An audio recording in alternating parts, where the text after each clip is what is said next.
What's up, everybody? Welcome to All Soccer All Day. This is your boy Stevie Mac here in Chicago. With me, as always, Eric D in Los Angeles. What's going down, man?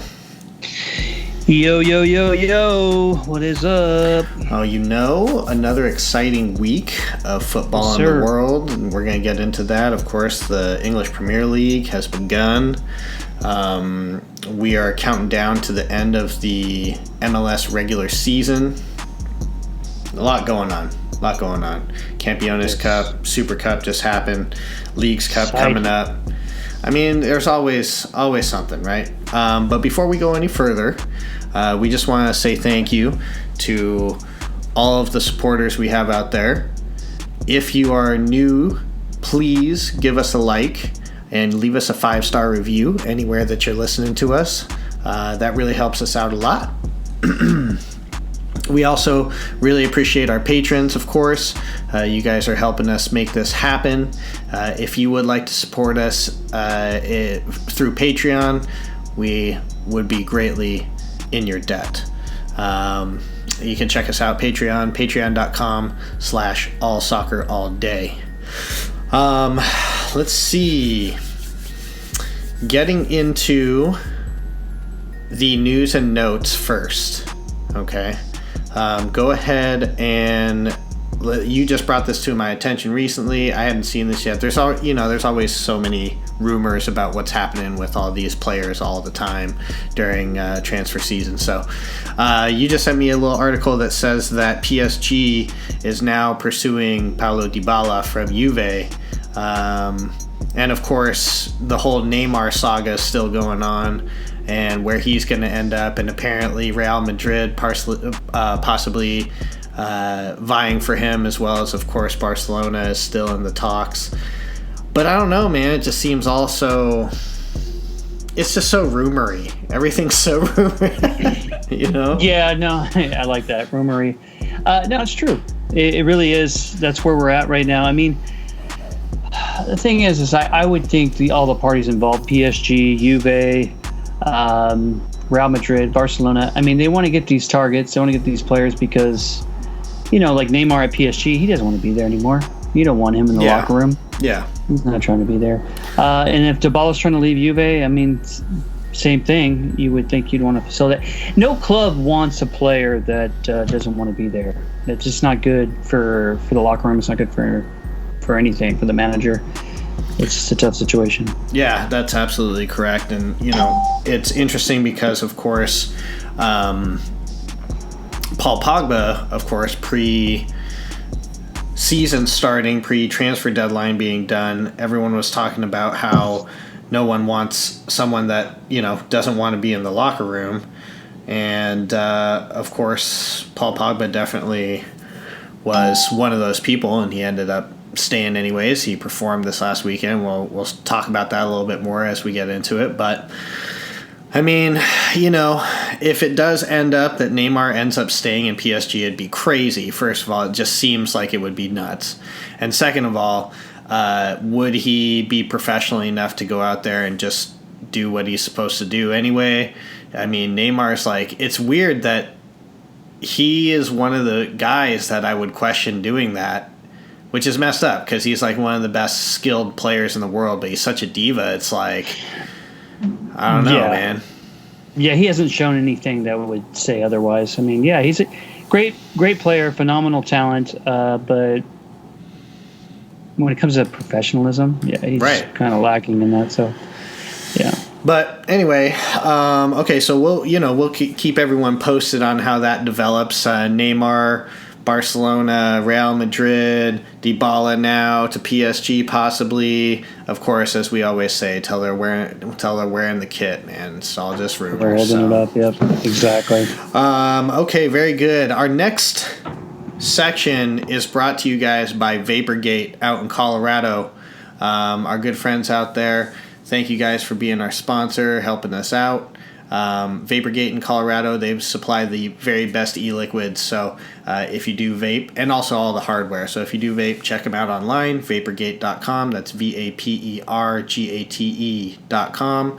Order all your e-liquids from there, man. It is the best. So thank you very much again, Vaporgate. we're going to get into right now the English Premier League, which has match day 1 just happened. Friday, August 9th is the day that the English Premier League started for the 2019-2020 season. We've been waiting for this basically since the season ended. Yeah. Like the very next day, you're like, dang, when's the first game of the next season? It's true. But the runner-up from last year, Liverpool, opened this season at Anfield, hosting Norwich. And, hey, man, it was a 4-1 victory. Norwich does score. There's a lot to kind of talk about in this match, though, because, as far as Liverpool goes, we have an injury. A big injury. Yeah. So Alisson gets hurt. But that being said, before that even goes down, in the 7th minute of the game, Grant Hanley, unfortunately, with an own goal, puts Liverpool up 1-0, head in hands. Total bummer if you're, poor defender. I think he's the captain, too. And you just got to feel terrible, man. Laying in an own goal. This is your first game back to the top flight in English Premier League and everything. And you let against Liverpool, of all people, like they need the help, too, right? Yeah. I mean, I think the match shows that there's quite a jump between the Championship and the Premier League. Because Norwich, I believe, was the winner of that league last season. Yes, they were. Mistaken. And, and of course, they're taking on Liverpool, though, first game. It'll be interesting to see how they grow into the season. But anyways, as you were saying, go ahead. I mean, Liverpool, they dominated as they should have. And the injury to Alisson is definitely something to watch out for because, I mean, here's their number 1. What is the guy's name? Adrian? Mm-hmm. Adrian. Adrian's come in, and he's not like he's inexperienced. The guy's a vet. He's with West Ham for a long time. I think he was coming here thinking like, oh, okay, I'm just going to pretty much chill, maybe play a couple of cup matches. I'm not going to become the number 1, that's for sure. That's not what they brought me here for. And then Alisson goes down. And it's like, okay, man, you're the number 1 now. Yeah, you would hope. You definitely got to hope, that, of course, that he's, ready as a professional would be. He's at the highest level. No doubt. No doubt. I mean, can you imagine though? I mean, Simon Mendeley has gone off now to Belgium, and he's probably like, oh man, I could have my number 1 spot back. Exactly. Yeah. It's just funny how those things work out. But, it's Liverpool, easy win. So, there's not really – I don't think there's much to say. It was pretty convincing. Yep. We'll get into more of the matches here. And I have something, I have my thoughts already about match day 1 as far as Liverpool is concerned. But we'll continue here. Well, just to kind of take you through the rest of the game, Mohamed Salah scores in the 19th minute with a little flick. That left foot just sliding it home. Pretty slick there. Virgil van Dijk, of course, with that powerful header off the set piece. That was pretty sick. Divock Origi comes in, and we have to gotta mention the service from Trent Alexander-Arnold, bro. That was absolutely disgusting, bro. On a platter, man. I mean, beautiful stuff. Yeah, Divock Origi he just ran onto the ball. Like, he didn't even have to do it. Yeah, he just ran in and just, like, runs head first right into the ball perfectly. Easy as you like, man. Yeah, man. So, I mean, Trent, everyone's just got to make sure you're paying attention, man, because Trent Alexander-Arnold, man, his skills are increasing, Yes, no doubt. So, Timu Pukki scores a goal for Norwich, and, he was... Good pronunciation on that name. Yeah, man. Got to keep it real. he scores in the 64th minute, giving Norwich a little bit of, a little pride, man. You scored. So it's fine. But anyways, as you said, Liverpool 4-1, comprehensive victory. Moving forward, as we get into some of our next games, we're going to jump around just a little bit as far as schedule goes. So let's just kind of glance over some of the other games that happen. Watford loses to Brighton Hove Albion, which actually was kind of a shocker, man. I mean, 3-0. Yeah, bad loss. Yeah, bad loss for Watford. You definitely don't want to start that way. But, it's early yet. We'll see if they pull it back. Crystal Palace draws with Everton.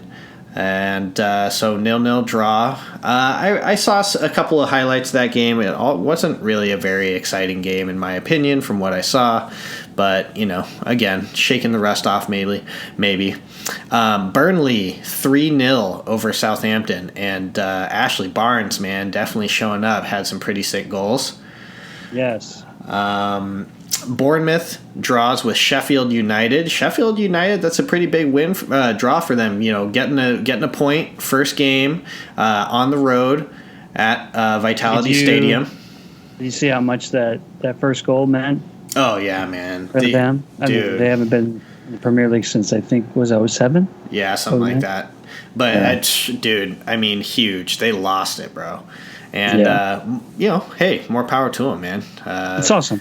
Yeah, totally, man. So let's see. These are Saturday's games. So the bigger games on Saturday, of course. The first one, actually, this one was pretty exciting, man. Tottenham hosts Aston Villa. And Tottenham had a little scare there, man. They had a little scare there at the beginning. They were down 1-0 pretty early into the match. And, dude, I'll tell you what, though. Man, as soon... Can I just say... Yeah, go ahead.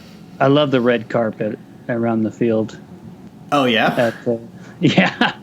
That's tight, yeah. I don't know, these little things. I like, hey, the cottage is gone. Yeah, this is very true. So, I got the red carpet at the, was it London Stadium? Yeah. East London, so it's really nice. I don't know. It's just strange because, it's like I don't think there's any other place in the world that has like red carpet around the pitch. Like, it looks really... Yeah, totally, man. It's very unique and definitely is pretty fun there for sure. But I was just getting back to the game, man.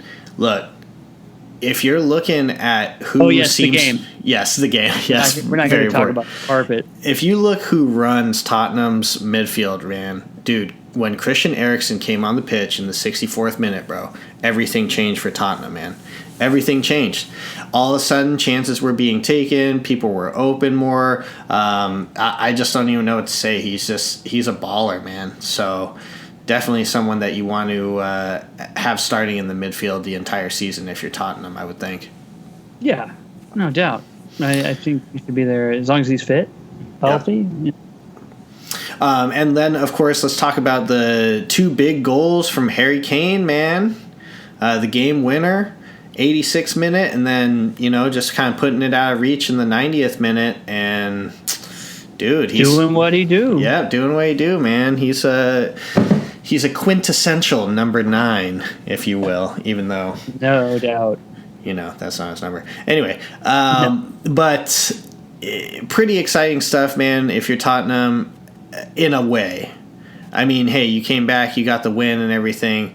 Kind of sketchy before Christian Eriksen came in. Although, again, first game of the season, I'm sure they'll shake it off. So, then, of course...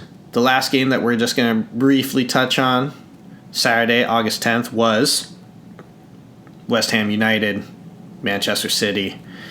And damn, dude. City. Wait, Chelsea. No, that's going to be the next one, Sunday. We're talking on Saturday. Yes. Okay. My apologies. So I was bringing up the West Ham... you were talking about Villa and Tottenham, and I brought up West Ham Stadium with the red carpet. Yeah. So it's forgive me. Aston Villa, West Ham play in and Burnley. We've got 3 clubs that wear that purple and teal. That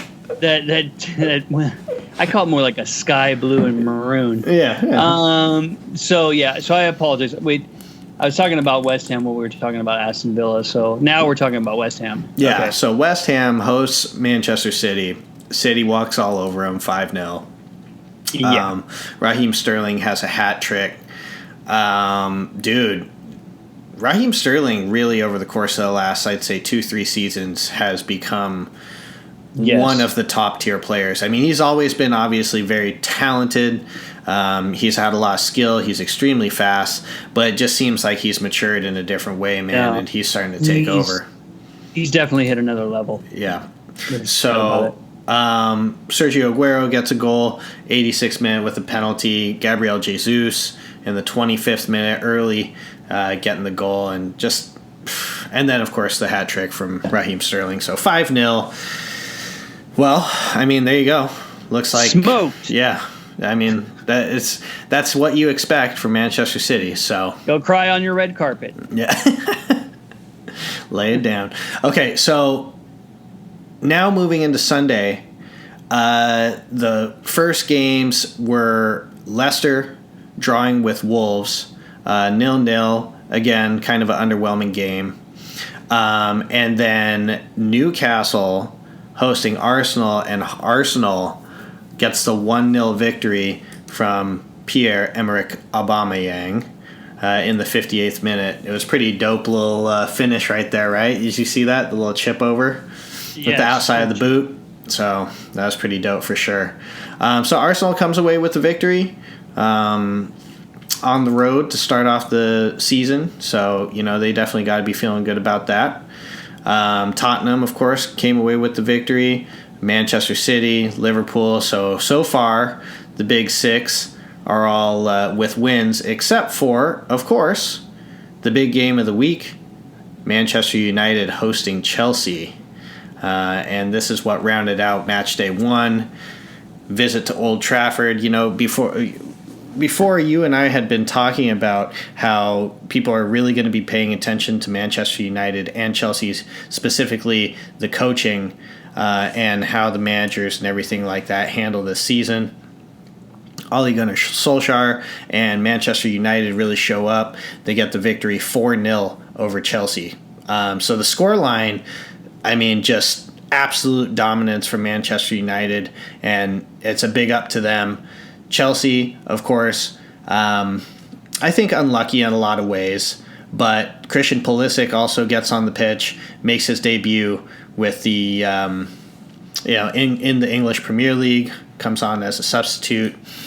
And, man, I don't know. What do you think so far? Frank Lampard's first EPL game as manager, he loses 4-0, but I don't know, man. I guess let me just say before you go into this game, even though it was 4-0 Manchester United, I don't feel like Manchester United are as good as this game reflects, and I don't feel like Chelsea is as bad as this game reflects. Scoreline, at least. Yeah, no, I would tend to agree with you.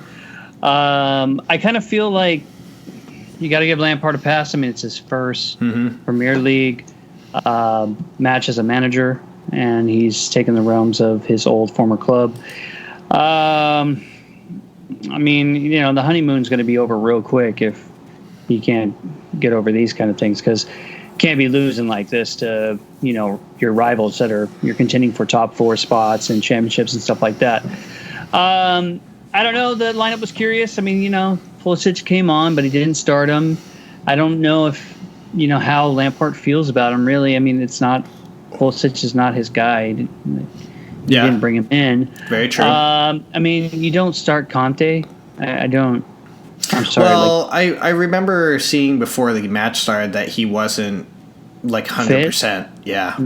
He was coming off a little bit of a lingering injury. Because he started the Super Cup and he looked really good, which we'll get into in a minute here. Yeah. But yeah, I'm pretty sure that was just more of an injury thing. So he was kind of holding him back to make sure that he was more fit for Super Cup, and also just making sure that he didn't hurt himself anymore. But I hear what you're saying though. That's fair. It just seemed like Manchester United, they were playing at home at Old Trafford, and they got on top of Chelsea, and they just steamrolled them. I mean, Yep. But I agree with you. I don't think the scoreline indicates at all where their seasons might be going. Yep. And so we're going to see, of course, as Matchday 2 rolls on, what the future holds. But, so before we get into the fixtures, finally with this Manchester United-Chelsea game, if you are Frank Lampard coming into your next game, which their next game is going to be hosting Leicester, here's a question for you. Tammy Abraham or Giroud? Striker. Giroud. I mean, Giroud. I would agree too right now. It just seems like Giroud, in his performance in the Super Cup, definitely showed that he's producing more, and it seemed like Tammy Abraham was just a little bit. He's just young, He's young, yeah. Deer caught in the headlights, kind of a thing. His time's going to come, but I think you go with Giroud right now. He's proven. I mean, although he's in his career been a little inconsistent. Sometimes he just goes MIA, but I go with Giroud. And do you start Pulisic? Yeah, man. Yeah, man. I mean, obviously we have our American bias, but he's a young, dynamic player. Like, I mean, why not? Like, I mean, that pass that he, I mean, we'll talk about. Yeah, we're getting into the Super Cup. Yep. But it's just like, like stuff like that. It's like, why not? Why not play him? Yeah, definitely. I don't know. I just want to say this before we jump off the Premier League. I know we're going to go into the fixtures here. After Matchday 1, it's really like more of the same. Like, it feels like this is Matchday, what is it, 39 or 40? Like 38. 38. It's like we didn't. Like, there wasn't an off season. It looks like it's just a continuation of last season. Yeah. Man City and Liverpool fly so far out of the gate. I mean, granted, Man U had this 4-0 victory over Chelsea. So, I mean, they're technically in second place. They're in second place where Liverpool's in third. But still, it's like Man City just was like, 5-0. Yeah. What you going to do? Like, right. Seriously, it feels like deja vu. Like, Liverpool has this 4-1 win. Yeah. Great. And then, Man City does it to West Ham, and you're just like, dude, like, we're going to have to do stuff like that this season. Dude, all season. Or we're not going to be able to compete. Yeah. Liverpool isn't, Which, again, is crazy to think about. I mean, again, it just shows how good Manchester City is. But let's get into the fixtures upcoming, Matchday 2. Some of the fixtures that are going on. Aston Villa is going to be hosting Bournemouth, Brighton hosting West Ham, Everton hosting Watford. Norwich gets its first home game at Carrow Road against Newcastle this season, I should say. First home game this season. Again, they've been in the Premier League before, but first home game in many years in the Premier League, hosting Newcastle, so that should be pretty fun. And then looking at some of the bigger games, Sheffield United will be hosting Crystal Palace also, which, again, Sheffield United first EPL game in many years also. So they'll be definitely hoping to have some sort of result, man. They're starting with 1 point. Now they got a home game playing against Crystal Palace. I don't know. We'll see. But going into the top 6 teams, Arsenal hosts Burnley. So this is actually the very first match of Matchday 2. This takes place Saturday the 17th. Arsenal hosting Burnley. How do you think this one's going to turn out for Arsenal and Burnley? I mean, Arsenal's going to be at home. I would want to say 3-1 to the Arsenal. Got that to the Arsenal. Got that Ashley Barnes fire though, dude. You don't think he's gonna come in? You don't think he's gonna put it? Yeah. No, because it's Burnley. I'm playing, dude. Yeah. Yeah, I'm with you, man. I could see 2-1 Arsenal. 3-1 for you. Definitely, I understand that. Next Big Six team that will cover. Chelsea will be hosting Leicester. That's on Sunday. That's the late game on Sunday. Chelsea hosting Leicester. How do you think that one's going to turn out? Chelsea against Leicester. I mean, Leicester, Jamie Vardy against the Big Six teams, man. He shows up. What do you think, man? Do you think Chelsea's going to slip up at home on their first game too? Gosh, sure hope not, because if it does, we're going to be Lampard out. Hashtag Lampard out already. Yeah. No, I would think Chelsea would take it. 2-1. 2-1. I'm going to say 2-0 Chelsea. I don't think that Jamie Vardy gets a goal this time. Oh, okay. So we'll see. Okay, next game that we're going to touch on, Big Six team, Southampton hosting Liverpool. Dang. I don't know, man. It just seems like, there's obviously a few teams that you just don't want to see. And, of course, Liverpool and Manchester City are those top two teams. And you just, dude, it just doesn't sound good for Southampton. How many former Southampton players are on Liverpool? Oh, yeah, dude. Yeah. Oh, for sure, dude. Southampton feels like Liverpool's academy sometimes, dude.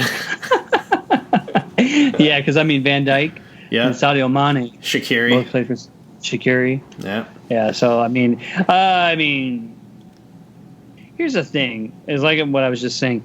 Liverpool needs to go in there, and they need to put, 3 minimum in Southampton. Yep. And they need to keep that clean sheet. They need to keep that clean sheet, man. You've got to think okay, guys, goal differential. We got to win everything, goal differential. Yeah, dude, that's crazy, dude. I know, it really is. It really is crazy because you think, you know what? All you got to do is win, let everything else take care of itself. But that's the thing. Man City's we can win too. And we'll win more than you guys. Yeah, and then we'll put up 5, not 4. Yeah. We just going to one-up you by that little margin right there. It's insane. So, really. Southampton hosting Liverpool. I'm going to say this one's going to end up 3-0. Liverpool puts 3 in. They keep the clean sheet. That's what I'm going with. Yes, I agree. Okay, Wolves hosting Manchester United. Man U now going on the road. They just came off that 4-0 victory against Chelsea at home. What do you got? Wolves, Manchester United. Man, I like Wolves. Yep. Raul Jimenez. They're going to be at Diogo home. Jota. Dude. You gonna get spoilery on me here? I know I want to. Yeah, man, I'll take Wolves 2-1. Dang, throwing it out there. 2-1 Wolves. Yes. I can't get on with that, bro.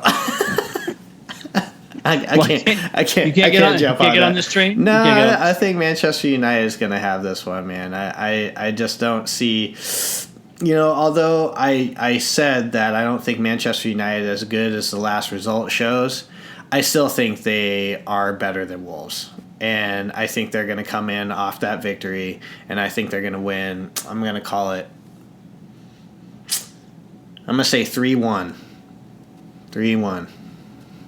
Dang, really, huh? Yeah, man. I want to say that, what is the guy's name? I can't think of the manager for Santo, for the Wolves. Oh, yeah, homeboy with the beard. He's my favorite manager after Klopp. Oh, yeah? You think? Why is that? Yeah. I don't know. Just when I hear the guy do interviews, I'm like, that's a guy I want to play for. Right. He seems like I don't know if you ever saw, they did some kind of documentary on the Wolves and stuff, and just hearing him talk and everything, I was like, yeah, this guy seems like he really knows what he's doing. Okay. And, well, hey, they came back into the Premier League last year. And yeah, definitely. They finished pretty strong. And they definitely showed up, man. They're I'm not saying that I don't think Wolves are going to have Nuno Espírito Santo. He's Portuguese. So yeah. Well, I was just saying that I think that Wolves are going to have a decent year. I just don't think that they're going to be able to hold up with Manchester United. Finally, though, the big game of this week actually happens on Saturday, the 17th. It's a late game on Saturday. Woo, Manchester City. They're hosting Tottenham, bro. Dang.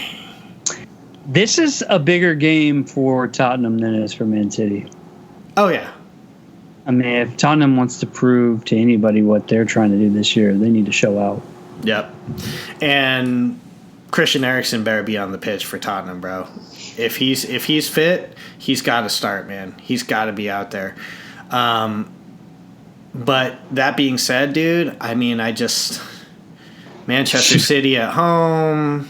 I don't know, dude. I just can't see Tottenham coming away with a win. I mean, it's hard for me to even imagine coming away with a draw. So truthfully, I'm going to say it's going to be, hopefully it's exciting, man. I'm going to say it's 3-2. I'm going to say hopefully it's a really exciting game. That's what I'm hoping for at least, but I'm going to say City comes away with the win 3-2. Yeah, I'm with you there, unfortunately, as much as I want to be optimistic about it, but I'll say Man City 3, Tottenham 1. Okay, 3-1. Got you. Yeah. Okay, well, that rounds up our little predictions for what's coming up in Matchday 2. Of course, we'll keep you posted about those results. Anything else you want to throw in onto the English Premier League before we move on? VAR made its debut. Oh, yeah, Yay. That's right. Yay, nay? Hey, man, it's got to happen. I know there's people out there that are just totally. Dude, it doesn't matter, man. The rest of the world is with it. FIFA's with it.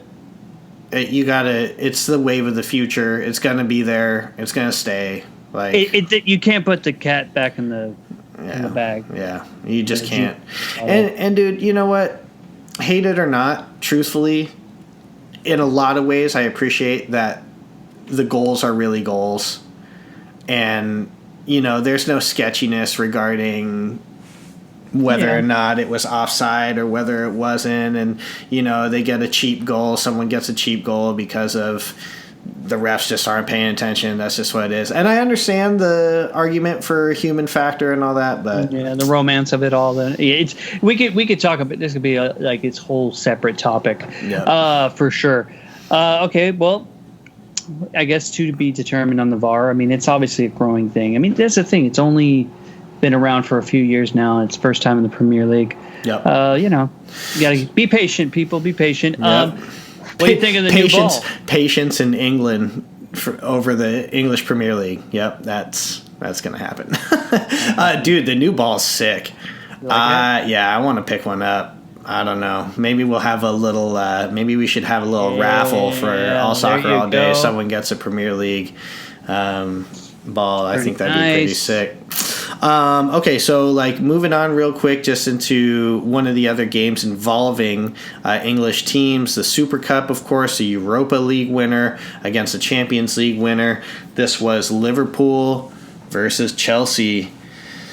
Dude, I thought it was a great game. Really exciting. Really exciting.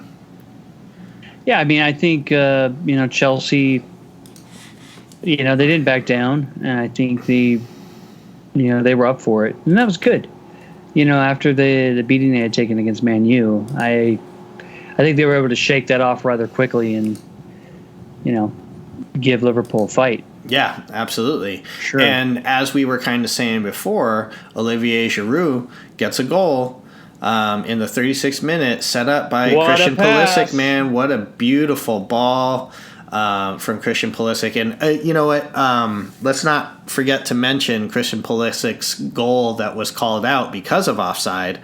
But dude, sick. Took on. I think it was Trent and Matip. Yeah. And dude, shook them both, put it near post, low and hard away from Adrian, and put it in the back of the net. And dude, it was pretty dirty, man. If he's showing out like that this whole season, he could have a pretty good season. So unfortunate for him that was called out. He was just a hair offside. Damn that VAR, right? But There it is. yeah. But either way, man, Sadio Mane, 2 goals, 48th minute, 95th minute, which of course was in extra time because this went to extra time.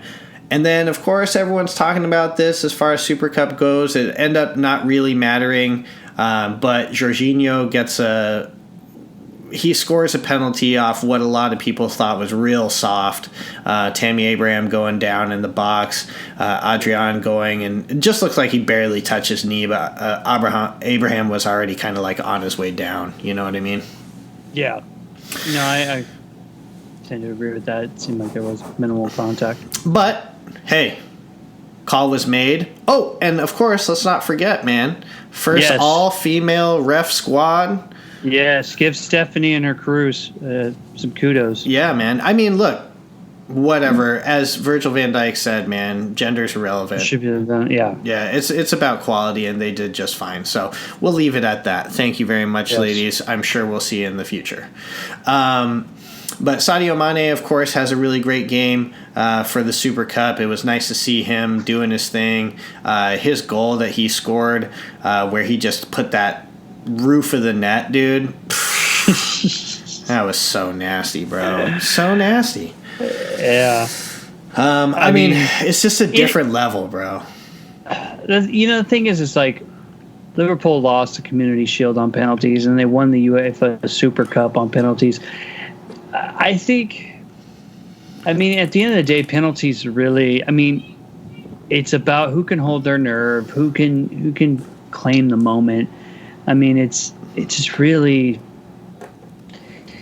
I don't know. It's not the best way to end a game, I think, or a match, but it obviously has to end, and it's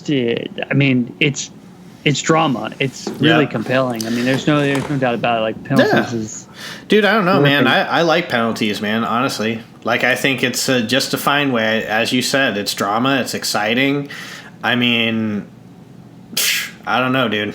I'm all about it. So Liverpool comes away with the win, man. They come away with the win in the penalties. Tammy Abraham, again, has his shot blocked on the last shot. Poor kid. But Adrian, of course, guesses the right way. Dude, hero. Yeah, man. See, that's what I'm saying, man. And they were talking about this at the end of the match, too. You have to want Adrian in that mindset if you're Liverpool. You have to have him at full confidence, bro. Oh yeah, it's definitely a good boost for him going into these next matches because Alisson's going to be out for a little bit. Yep.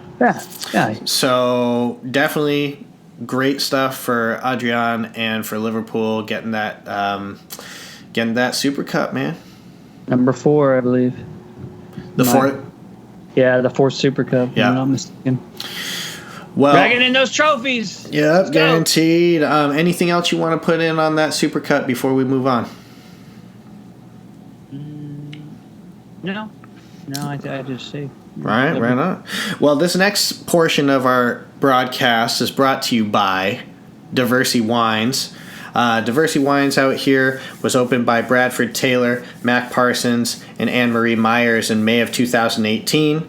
It's a sister shop to Ordinaire, which is in Oakland, and also Psychic Wines in Los Angeles. And what Diversity Wines specializes in is natural wines, which means it's made by real humans with grapes that are farmed organically, fermented naturally in the cellars with no additives. So it's like real, just super clean, super legit stuff. Dang, man, I had a ribeye steak tonight with from Local Foods, the local butcher shop out here in Chicago. Eating good. Yeah, man, and there's nothing like a steak with a glass of wine, man. It's delicious. So go check them out. Diversity Wines out here in Chicago, also Los Angeles, Psychic Wines, and if you're up there in Oakland, Ordinaire, check them out. Delicious, and you can never have too much wine. Oh wait, yeah, you can, but for right now, no, you can't. Anyway, all right, moving on. Drink and be merry. Yeah, that's right. So, getting into a couple things regarding the MLS. We're just going to touch on a couple basic MLS. There it is. A couple of the games that happened over the course of the last week that is a little bit more impactful, and of course we'll go over the standings and so forth as they are right now in the MLS. I think what, 10 more games or 10 more weeks? Match days or whatever. Ooh. I mean, that's a weird thing about the MLS, of course, is they don't have a balanced schedule per se. So, Yeah, not everybody's played the same amount of matches. Yeah, not yet. I mean, it looks like NYCFC's behind with 23 matches, and we have some squads that are up at 27 already, so they're like 4 matches behind. But getting into some of these games that were a little bit more important,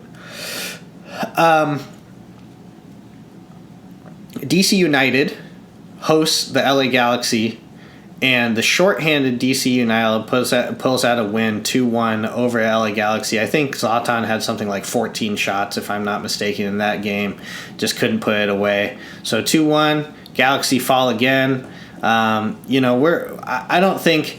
don't want to get like too hardcore crazy into the Galaxy because we could spend all night ranting and raving on the ridiculousness that is the defense of the LA Galaxy. But I mean, brief thoughts on their performance, and also what's going on with the consistency? I should say non-consistency.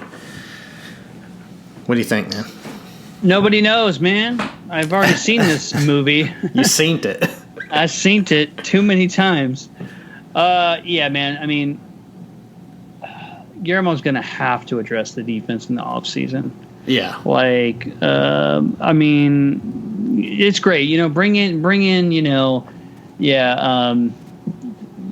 Christian Pavon, bring in, Alvarez, bring in, whoever you're going to bring in to with the attack and everything. Yep. That's great.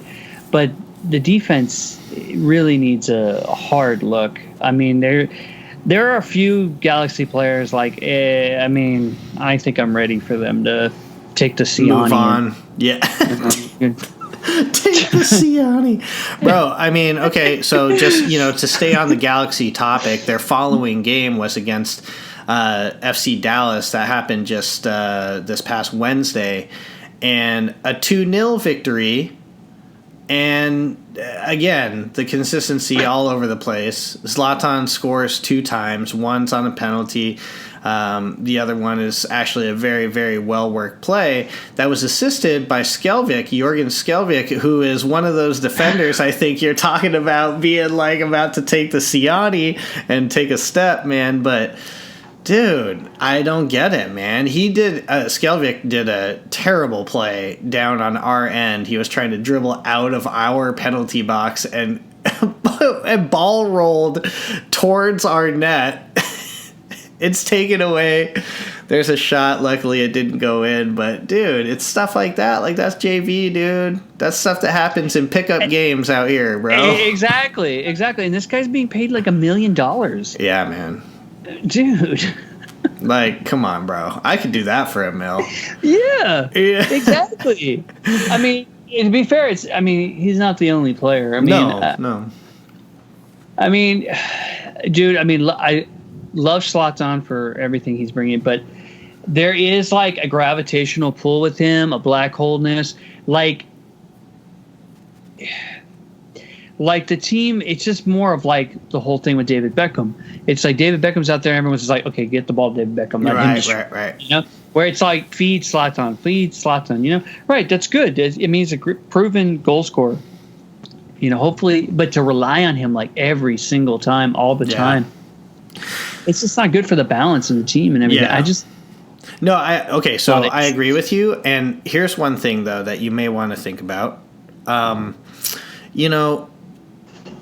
The fact that they're bringing in so many offensive weapons in a way could be something that they're trying to balance that out a little bit. They're trying to find someone else who's going to create and attack and score. So Christian Pavon coming on, you saw his creative abilities. You saw how he could attack. He could drive at defenders. And I definitely think the goals are going to be coming for him. And so, I mean, in a way, it's almost like they need someone who is not afraid to step up and take goals from Zlatan, if you will, right? Yes. Like, give me the ball, I'm shooting, and they need to make it, though, is the problem. Like, they got to score. If they don't score, they just look like, you know, someone that took a bad shot, you know. But if they start scoring, go ahead. Pavone sombrero. Oh, dude, that was so dirty. His second touch, unfortunate, but dude, I mean, the creativity, the touch was there. I think that's a lot more of that's going to be happening. You saw that fancy footwork leading up to that assist, I believe, where, you know, he was moving the ball around on the left wing, slid it down towards the byline. It's cut back. Zlatan has the easy goal. I shouldn't say easy. Nothing's easy, but at the same time, for, you know, if anything, it was just a tap in, right? Yeah. It didn't have to be some crazy bicycle kick, some crazy volley. No, but I mean, still though, the placement was great. I mean, there's technique to that. It's not as easy as maybe he makes it look. Yes. Can you imagine though because Alessandrini might be coming back hopefully soon or later this next month. I mean, maybe Alessandrini and Pavone on the wings. Ooh, that sounds pretty dirty, man. With Alvarez hopefully. If he's playing underneath, doing some good things, man. Jonah Dos Santos, if he steps up and is able to hold the midfield. Well, hey, man, in a lot of ways, we are talking about the kind of competition you want amongst a team that is trying to be at the top tier in any league. You want the players, you want the depth of your squad, and you want players to be competing and fighting to get on the pitch, because when they get on the pitch, they're going to show out, they're going to score, they're going to be there, they're going to try their very best. Not that these guys aren't trying their very best, don't get me wrong, I get it, but like, it's a different level of competition, and it brings out the best in any squad, right? Definitely. So a couple other teams that are, of course, doing quite well. The Philadelphia Union, man, I don't feel like anyone's given them as much props as they should, man. No, I was thinking the same thing. Like, they're really flying under the radar. They are, dude. And I don't know why that is. I mean, man, I hate to sound like a broken record, but, and I say this every show, LAFC is just, they're just... Dude, they're 10 points ahead for the Supporter Shield? Yeah, for the Supporter Shield, dude. 10 points ahead still. Like, Philadelphia Union. Philadelphia Union are the second place in the Supporter Shield, and Philadelphia Union are first place in the Eastern Conference, and LAFC is 10 points ahead of them. I mean, I hate to say this because it's probably a bad comparison, but I feel like LAFC right now is the Man City in the MLS. Like, they just continue to keep winning a lot of these games. Like, I mean, they beat New York Red Bulls 4-2. They beat this team 4-2. This team 4-1. This, you know, it's like, dude, they have a plus 40 goal differential. Yeah, and if you look at the goal differentials, no one is anywhere in their neighborhood. No. Like, the closest team is Philadelphia Union. I'm sorry, it's actually Atlanta United with 13. Plus 13. That's the closest. 40, 13. Like, dude, LAFC is just taking people to town, man, for sure. But, I mean, again, as you said, that's why teams like Philadelphia, who are currently first place in the East, are just, it's just not talked about as much. Let me say with this caveat, and I think I've said it before. LAFC, great, bagging a lot of goals. Harlem Globetrotter style soccer, whatever you want to say, it's high octane. Do they have what it will take to grind out a game come the playoffs? That is what we're not quite so sure of. Yeah, well, it's coming up, man. We're really not that far away. So, I mean, we're going to see how LAFC takes this into the postseason. I mean, obviously, it seems like a lock. They're going to get first place in the West and probably the Supporter Shield. So, I mean, hey, they'll have a bye week. Yep. It looks like. So they'll have time to rest. And we'll see how they do, man, grinding it out, as you said. So anything else, any other particular game that you want to go over regarding the MLS before we kind of move on? I mean, again, I don't want to spend too much time on every single game. I guess we can do this just talking about the top teams in each conference. The East. Go ahead. Well, I will say, the Columbus Crew and Cincinnati FC played each other. The Hell's Real rivalry. Oh yeah, that's right. So that was, it ended in a 2-2 draw, but from what I saw of it, it looks good. It's gonna, once Columbus, gets into their new stadium and everything. It's another local rivalry. That's what it's about. Yeah. Like I told you, like the El Tráfico here, man. It's just another level, man. There's just the G's played last night, and it's like, oh yeah, FC Dallas, okay, we've had some history with FC Dallas, this and that. But, I'm just like, FC Dallas, whatever. It's the G's play. Right. But, man, when they play against LAFC, man, it just goes on like another stratosphere. Yep. No, I totally agree. This is how soccer culture has grown for sure, is these rivalries. And the Hell is Real rivalry, man, it's no joke. And I did see after the match that both coaches were kind of like, yeah, we're looking for the next one, man. Bring it on. Let's see where it's at. And Jazzy, bro. Oh, yeah. Sitter. Dude. Anyways. Unfortunate. Love him. Hawthorne. So, moving forward, talking about these standings one more time, Philadelphia is on the top of the East right now, followed closely by Atlanta United, who we're going to just talk about them in a moment. DC United behind them, NYCFC in fourth place, followed by New York Red Bulls in fifth. New England Revolution have climbed into the playoff picture with Bruce Arena taking the helm. They're in sixth place right now. Montreal and Orlando City and Toronto FC are all tied with 33 points. Montreal right now, I don't know, dude. It's just a toss-up between the whole bottom area minus, it looks like FC Cincinnati and Columbus are kind of just like out of it. But, even the Chicago Fire have 30 points right now. So, I don't know. This is the American soccer way, bro. It's going to be down to the wire as far as who even gets into the playoffs. But going into the Western Conference, as we already know, LAFC with 55 points, just blowing everyone out of the water. The closest in the West, man, Minnesota United with 41 points. 41 points? 55 points. 41 points. 55 points. It's ridiculous. LA Galaxy and Real Salt Lake currently both have 40 points. Wait, hold on. Yeah. Minnesota United has come out of nowhere. Dude, they've been playing consistent, and they have been having they've had some good form lately. NYCFC, man, or any team that doesn't, like New York Revolution, having your own stadium matters. Dude, huge. Having a place where you feel the support, a place to call your own. It just... Dude, call it cheesy if you want, but the Wonder Wall, man, in Minnesota, they're getting it done, man. Yeah, they're doing what they got to do. They support their loons, and it's they're in second place. Dude, I dig every time that there's a Minnesota United game at Allianz Field, and the loon before the game. A little loon call. Shit's hilarious. I think it's great, man. Yeah. I think it's awesome. I eat this stuff up, the atmosphere. Yeah, so, man, absolutely. Hurry up, NYCFC. Get your crew, And, and the Revolution, for that matter.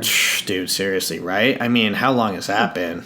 Man, stadium in downtown Boston. Oh, that would be killer, man. Dude. Killer. But, hey, man, we're going to be talking about that in Chicago coming up here soon, man. That's true. But anyway, so Minnesota United, second place right now to LAFC in the West. LA Galaxy and Real Salt Lake with 40 points, each following behind Minnesota United. Seattle Sounders in 5th. San Jose Earthquakes holding strong at 6th place. And Portland Timbers right now just above that playoff line with 37 points, holding it above FC Dallas, who's fighting for that 7th spot. It's crazy to me. Like, the Galaxy are in 3rd place. They don't seem like they're playing like a team that's in 3rd place, but they really got buoyed by that run in the beginning of the season. Yep, that's absolutely correct. And we'll see if they end up turning it around with the offensive strategies, bringing all this offensive power on and seeing if they can just run through people, I guess. But anything else that you want to go over regarding the MLS? Of course, we're going to briefly just talk about some of the games that are coming up here on Saturday. Anything else regarding results, though? Not results, just the extracurriculars, the miscellaneous stuff. I mean, stuff outside the game. Got you. Okay. I don't know if you want to touch on it, but I mean, you have the Mike Petke situation. Yeah, go ahead. Got fired by RSL. Said a homophobic slur in Espanol. Yeah. And now someone's always watching, man. This dude didn't see Ocean's 11, I guess. Now he's gonna go fix printers, I guess. Yeah, man. Someone's always listening. So there's that, and there's the United Front. I don't know if you've heard about that. The supporters, you heard about this mess in the stands? No, go ahead. Well, right now MLS is trying to kick out all political signage and stuff in the stands, and obviously the supporters are like feel like MLS is being supportive of racist or fascist people, and they're trying to fight against that, and people have been kicked out of I guess some people were thrown out of an Atlanta United match recently because of political banners and of the such. So you've got these kind of things going on that I don't want to act like they're not happening and ignore completely. At the same time, I don't know enough about it to really give a educated comment about everything, but it's just interesting, the stuff that's going on. It's not everything politics is, and everything, bro. Yes, politics and everything. Not everything is necessarily peachy, but things to keep an eye on. You know? I hear you. All right, well, we'll keep an eye on that. Keep people posted as we go through. Let's talk about a couple of the fixtures that are coming up. New York Red Bulls are hosting New England Revolution. FC Cincinnati hosting NYCFC. Columbus Crew hosting Toronto. Montreal hosting FC Dallas. Chicago Fire at home against Philadelphia. Minnesota United again at home versus Orlando City. Sporting KC at home against the San Jose Earthquakes. Houston Dynamo, Colorado Rapids. LA Galaxy getting their second home game in a row. Now they're hosting Seattle Sounders. That's a pretty meaningful game as far as the playoff race goes. Yes. Real Salt Lake hosting LAFC. That's also a very important game for Real Salt Lake regarding playoffs. Not so much Los Angeles Football Club. LAFC seems to have it on lock, as we've been saying. And yes. Vancouver Whitecaps, hosting DC United as well. And of course, to finish off the Matchday weekend, this is actually going to be a pretty fun game. I'm excited for this. Sunday, August 18th, you got Portland Timbers hosting Atlanta United. Both teams coming off some good wins, and I think that's definitely going to be pretty fun. Anything that you want to throw out there about the upcoming fixtures? Any particular games that you're excited for more than others? Just pulling it back up. I had closed it real quick. Obviously the Galaxy have got to get something against Seattle. They got to start getting some more consistency here. The RSL LAFC game will be interesting because they kind of have maybe a little rivalry. I'm telling you, man, RSL, man, their social team, man, they are. Yeah, man, I definitely gotta pay attention to their Twitter more. RSL's Twitter and everything, their social media. So yeah, you have that. That'll be interesting to see how they do against LAFC. I don't know. Just, I mean, really, it's just Portland Atlanta United should be a good match. I mean, you have DC United versus New York Red Bull. It's the old Atlantic Cup match there. And, LAFC is going to be hosting San Jose here, which will be interesting because, I mean, San Jose has a rivalry, obviously, with the Galaxy and the Cali Classico. I don't know what the rivalry between San Jose and LAFC is yet. Yeah, we'll see. They're both San Jose's up-and-coming team right now. Who nobody thought it. I know I didn't. Yeah. And they are, I don't know. They're a surprise in themselves. So. For sure. Well, okay, moving forward then, we're going to get into two more things before we close it out tonight. First of all, let's go back, rewind the clock just a little bit to August 14th with the Campeones Cup. Atlanta United, the first MLS team to win the Campeones Cup, 3-2, beating Club America. What are your thoughts on this, man? You saw this game. I watched this game, too. It was an exciting game, man. Yeah, it was back and forth. I think, really, I have to say, I think this is kind of the soccer match you always want. Yes. Like, every time you want a soccer match you like this, it seemed like it was open, back and forth. Good had skill. A little bit of good skill, some drama, theatrics. I mean, Cards. it's everything.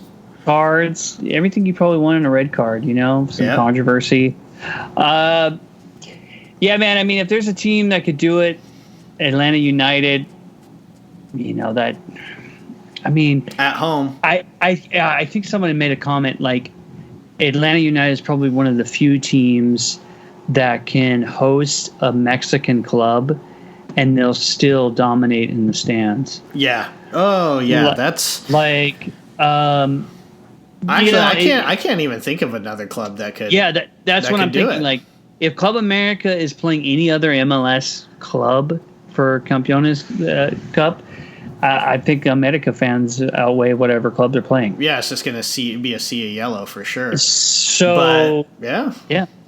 I mean, yeah, man. To Atlanta's credit, they got it done, and they win the first Campeones Cup for MLS. So it's 1-1 if you're keeping score at home. Mm-hmm. And I know, I've heard rumors that obviously the Mexican media is, tearing Club America up right now because, they lost to an American club, man. Yes, it's bad enough to lose, but for Club America, a club that has over 100 years of history, loses to a club that's only been around 3 years. Yep. Yeah, that's pretty harsh, man. Not supposed to happen. I mean, Club America is the biggest club this side of the globe, if I'm not mistaken. Yeah, I could get behind that, man. I can't think of it. Even South American clubs. I mean, yeah. I mean, obviously you have River and you have Boca and you have some clubs in Brazil, Santos and São Paulo and stuff like that. I mean, Santos. Yeah, I mean, it's like, but like Club America's level, I don't know. So I mean, Atlanta got it done, and maybe Chivas would have something to say about that. Yeah, Chivas as well. I'm looking forward to the future fixtures in this competition. So I heard, and I heard an interesting stat, I believe, and I'll have to look up the exact details. But dude, I think that clubs from America and clubs from Mexico have met something like 70 some odd times or something like that at this point. And actually, it's relatively even. I think with this game, teams from Mexico have 32 wins, and United States teams have 31. Really? Yeah. I mean, that being said, I'm sure that a lot of the Mexican teams aren't coming out with their A squad. But still, I mean, like, I thought it would be far more dominant from the Mexican clubs. Yeah, you would think so, for sure. I mean, I think more matches between Mexican and American clubs, I guess, I don't know, because maybe it's not just MLS, have been here in the States. Yep. See, that's the thing. like, okay, Toronto FC hosted it last year. Atlanta is the MLS team always going to host this? Because I know that like part of the marketing is getting the Liga MX fans to go out to the MLS match, to go hopefully have a good time and then want to come back. Yep. Exactly. Go to these cities and everything. So yeah, I mean, it's fun. I don't know if it's funny, but if you put the shoe on the other foot and this final is at Estadio Azteca. Oh, dude. I mean, I don't know. Atlanta might just get slaughtered. Yeah. So, hey man, home field advantage is for real. Yeah, but I mean, I'm sure the people that, the critics of this match would be like, yeah, but Club America had to play in Atlanta. I mean, you come here to Mexico City. Yeah, let's see how that goes. We'll wipe the floor of Atlanta United. Right. So. Well, I mean, all these things are to be seen in the future, but I will say, rounding up tonight, the last thing that we're going to touch on is the Leagues Cup. So some more. My curtain fell down. some more Mexican clubs versus, well, at this point in time, there's only one team from the MLS still in the Leagues Cup, but America playing against Tigres. This is August 20th. This is Tuesday, August 20th. This is the Leagues Cup. This is the kind of invitational tournament, in case you don't know what this is, for Mexican. I'm sorry, go ahead. Invitational tournament for this year. Right.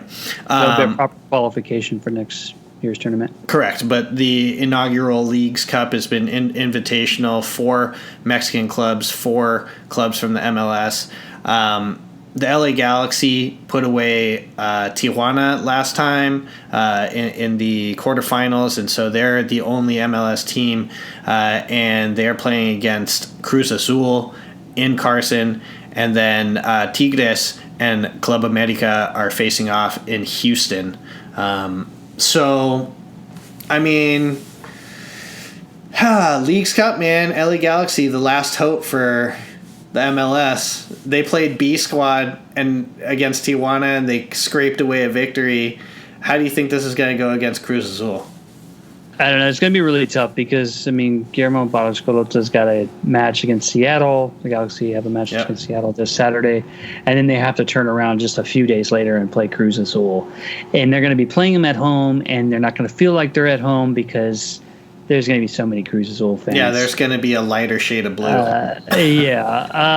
So I don't know, man. To be honest, I want the G's to show up, man, because of the pride, right? You want... Yeah, dude. I mean, a chance to go to the final of this competition. You'll play another Liga MX team. But it's just like, I mean, And not just another one, America or Tigres. Exactly, right? He can't play the same squad for these two matches. No. So, if you're a G's fan, you're like, oh, bro, I really want the victory against Seattle, but then I mean, too. Yeah, I mean, I think that he's going to stick with his same thing, though. He's going to put the A team out against Seattle, and then he's going to give the youngsters. Yeah, he's going to give the youngsters a chance against Cruz Azul, which, I mean, I have to think actually in a lot of ways is pretty smart because, how exciting is it for young teams to play against young players to play against huge teams like Cruz Azul. And maybe that might give them a little bit of confidence, man. You get into the squad against, the number one squad in MLS. And, if you face Cruz Azul, maybe it takes a little heat off of the fact that now you're playing against, I don't know, Chicago or Cincinnati or whatever, right? Yeah. Yeah, I mean, it's tough. I mean, the competitive balance is really tough issue because, I mean, MLS teams are just not as deep as League MX teams. They're not. And so it's really tough. Yep. Well, we're going to see how this all shakes out. But Brandon, anything else you want to throw out there before we finish it up? No, not that I can think of. I just hope not to get embarrassed on Tuesday, I would say. We'll see how it goes, man. With the second a second B squad. Probably they're going to there. Well, we'll see. We'll see. Thank you guys very much for tuning in. A lot of great action coming up between the Premier League and, of course, this upcoming weekend. I believe that, let's see, what are the other leagues that are starting this weekend? I think that Ligue 1 starts.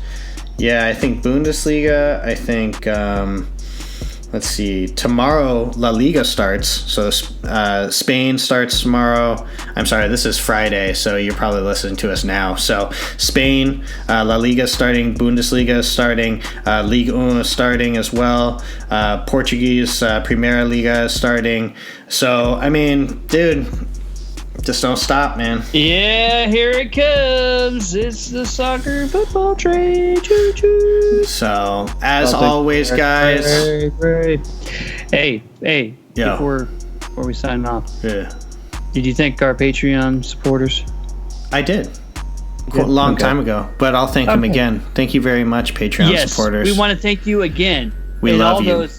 Yes, wherever you may be listening to us, however you may be listening to us, we appreciate you. Yeah. Shout out to Vaporgate and also Diversity Wines as well. So, guys, as always, enjoy those games. And what is it, Eric D? And don't hate. Do not hate.